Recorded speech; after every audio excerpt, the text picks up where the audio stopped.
Right here. Congratulations on making it to the finals. Back with another fight week for the UFC. You went through this whole process to get to this point. What's going through your mind right now, just a few days away from making this walk on a massive card like this? Just enjoying the process, trying to, when you've been here and then you've been released from the promotion, you know that all of this is fleeting. It can go away at any time. And so just trying to enjoy it, I'm 35 years old, 7, 8 years from now, there's no way I'm going to be here. 5 years from now, there's probably no way I'm going to be here. So trying to enjoy it while it lasts and just have fun with it, Put in the longest camp I've ever had for this fight. Usually fighters aren't given this much time notice for when they're going to fight. So try to take advantage of that and just proud of the work we put in and ready to cash in the chips, so to speak. Yeah, I was going to ask about that because you were the last guy to earn a spot on the show because your semifinal match didn't air until last night. How wild has this experience been, knowing filming wrapped for a while, you've been kind of getting ready for this, but then you have to keep this to yourself, that you were in the finals the whole time? It's been really hard. I'm not the kind of person who's very good at not being real with people. If I like you, you're gonna know I like you. If I don't like you, you'll probably know that too.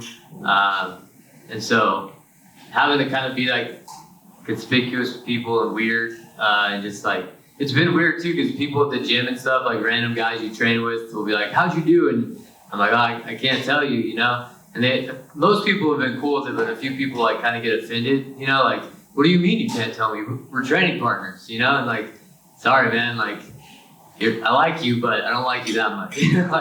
So it's been weird. So last night when the show aired, it was kind of nice to be all right, I don't have to watch my P's and Q's on what I say anymore. So it's been good. Obviously the fight aired last night, and I'm sure as a fellow fighter, seeing Rico slip and you pounced on him obviously as you're supposed to do, but for someone in the condition you had the knee injury heading into the fight as well. When he fell down and you had the chance to pounce, you'll take it, right? Even though you were doing pretty well to that point. How did it feel being in there, seeing Rico kind of go down like that and you just being able to pounce on that opportunity? Yeah, I wanted to get the fight on the ground. I switched my stance for that fight and kept my toes pointed in like a boxer because I didn't want to get kicked on the inside of my leg where my MCL was torn. And so I knew I was going to eat outside leg kicks, and I said, when he throws them, I can't check these kicks because of the way I'm standing, so I'm just going to go with it, let my leg kind of go. And if I eat a few, I eat a few, but I'm going to get this fight to the ground where I knew I would have an advantage. And luckily for me, he tried a switch stance, lead jab kind of thing or something. I don't know what he did, but I just grabbed his back real quick.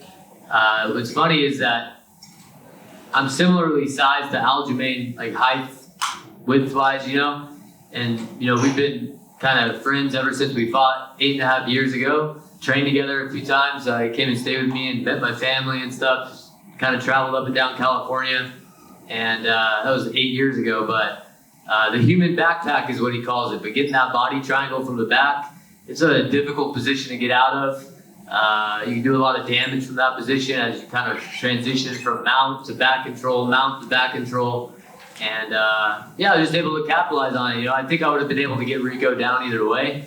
But he definitely made it easier slipping. And it was a little weird how he kind of reacted and the kind of tantrum he threw afterwards. I understood it, but at the same time, it's not like he fell into a choke and that was it. You had another 4 minutes to get out of that position. You couldn't do that. And man, that's the way this game goes sometimes. And last thing for me, you're going to fight Brad Katona, who, if anybody watched the show, doesn't seem like he made a lot of friends this season on the program. So how do you like the matchup? And do you feel like the rest of the cast is kind of pulling for you in this fight, considering how a lot of them felt about Brad? Brad, I tried to give him the benefit of the doubt early on in the show. He was my roommate. But there were just things he did that were very self-centered, that hurt other people and benefited him. And the editing of the show didn't necessarily go into all that stuff. So there's some context missing in some of the stuff. But he's not my favorite guy, But at the end of the day, I studied his film. I studied his movement. We looked at areas we can exploit. I don't really take too much emotion into the fight. I've learned that lesson over 15 years of doing this.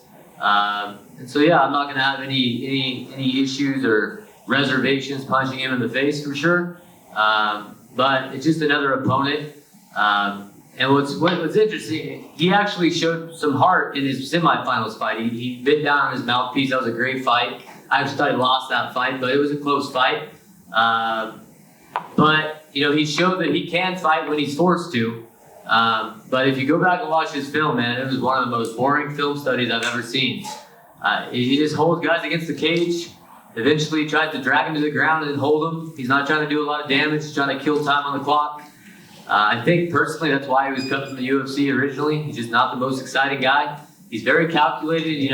I respect the fact that he's good at what he does, but I think he's going to have a hard time dragging me to the ground. I think he's going to have a hard time dealing with my length, and I see myself landing something clean and putting him away and starting off the ESPN portion of his prelims with an explosive fight, with a fun fight, and with a spectacular finish. Cody, over here to your right. You guys trained together. You were on the same team for a little bit on the show. Did you guys, how much were you able to take away from those experiences? Brad didn't train with us. Brad trained the first day with me. He was my training partner. He got a scratch on his chin, and that was the last time he ever trained with us. He hit mitts and he did cardio. So I didn't train with him too much. He didn't train with any of us too much. And maybe that was strategic. He didn't want to, mix it up with guys that he could potentially fight, or maybe that's just the way he trains. I'm not sure, but I didn't get a whole lot of movement with him. Literally the first day of the show, he was my training partner for some drills, and then that was it. So man, we'll figure it out when we get him there. And the knee injury was referenced earlier. That was a big part of your story on the show. It was talked about numerous times. The filming of that show, of your show, only ended like a few months ago. So is that something that you're still kind of dealing with? And if so, is it weird like going into a fight with your opponent in the world kind of knowing that you have something that's maybe not 100%? Oh no, luckily the UFC, the stem cells they gave me really helped. Got me through that, not only that fight, but I think also as far as recovery afterwards. And we went home after the fight, did about 3 months of extensive physical therapy every day, or every couple of days. And my knee's 100% good now. I had a great camp, had no limitations. Somebody asked me the other day which knee you hurt, and it took me a minute to think about it. It's this one, because that's how much I don't feel it anymore. So I'm healthy, had a great training camp. I'm a full-time teacher. So I was able to utilize the fact that we had summer vacation and train full-time. I've only been able to do that a few times in my career when I've had late summer fights. So this was great. I had a 13-week training camp, 3 times a day. So I got no excuses, man. I'm in the best shape of my life. I feel great. And I'm going into, just have fun. At this point, I'm just proud of the work we did. And when you're proud of yourself and the work you put in, you don't have to think about or worry about the results so much. You're going to be proud of yourself no matter what happens on Saturday night. But definitely intend to not only just win this show and beat Brad Katona and get a spectacular finish, but really announce my presence to the bantamweight division. If you look at go to my Sherdog or my Tapology, I've fought some of the best guys in this weight class already. Not only the champion, but also John Dodson, Ray Borg, Francisco Rivera. I've been fighting a murderer's row, and so I'm not looking to win this fight and get cast onto the bottom of a prelim against some contender series guy. I'm looking for names. I'm looking for challenges, and that's the statement I'm trying to make on Saturday night. Cody, over here to your left. Just one question for me. Obviously, this is now your second stint in the UFC. What did you learn in your first stint that's going to make you more successful now, so you can make that run up the rankings if you want to? I think at the end of the day, for me, and you kind of saw this on the first episode, or my quarterfinal fight episode, it's just confidence. When you're not truly confident in yourself, you might be on the exterior, you might have confidence like everybody has, but when you don't really believe in yourself, it's hard to have success, at least at this level.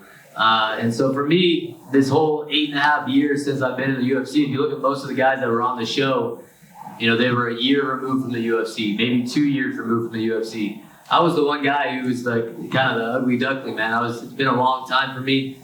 And in that time, it's forged me and helped me grow as a man and a person and develop me. And I have confidence now. I know who I am. I know what I'm about. I know what I represent.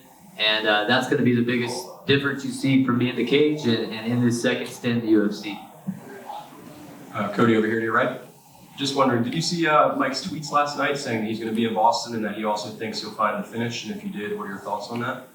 Yeah, I talked to Mike 2 days ago. He gave me a call. We stayed in touch throughout after the show. Yeah, it's great. It's going to be great to have him here. I believe that his opinion, holds weight, and I think that he's right. I think I'm going to find a finish. I think I hit hard, I'm big, and he's gonna have a hard time dealing with me and the pressure I put on him. I don't think Brad truly likes to be in the fire, and I'm going to put him in the fire. So I couldn't agree more. And then I'm just wondering, did your perception of either coach change at all compared to going into the season than coming out of the season? I didn't have much expectations for coaching going into it. Honestly, it's only, you're only filming for 4 or 5 weeks. So what Michael Chandler was able to do for us as far as bringing us together as a team and finding unity there, I don't know how he did it, but he did. So I have a lot of respect for him, more so than I probably anticipated I would have. And then as far as McGregor goes, I met him a few times. I used to be represented by Paradigm Sports Management back in the day, so we had crossed paths a few times. Fought on the same card, actually, when he fought Dustin Poirier in his first fight against DP. So I've been around him a little bit, but I definitely got to know him a little bit more. Not my favorite guy. A bit erratic. You're not sure what you're going to get with him. So yeah, I think they changed a little bit to some extent, but yeah, just blessed to have the relationship I do with Chandler and all the guys I met, all the coaches I met, Coach Stroud, Coach Drysdale. I got places to train all over the world now, and I'll have connections in those places, so just really fortunate for that. Excellent. Thank you guys.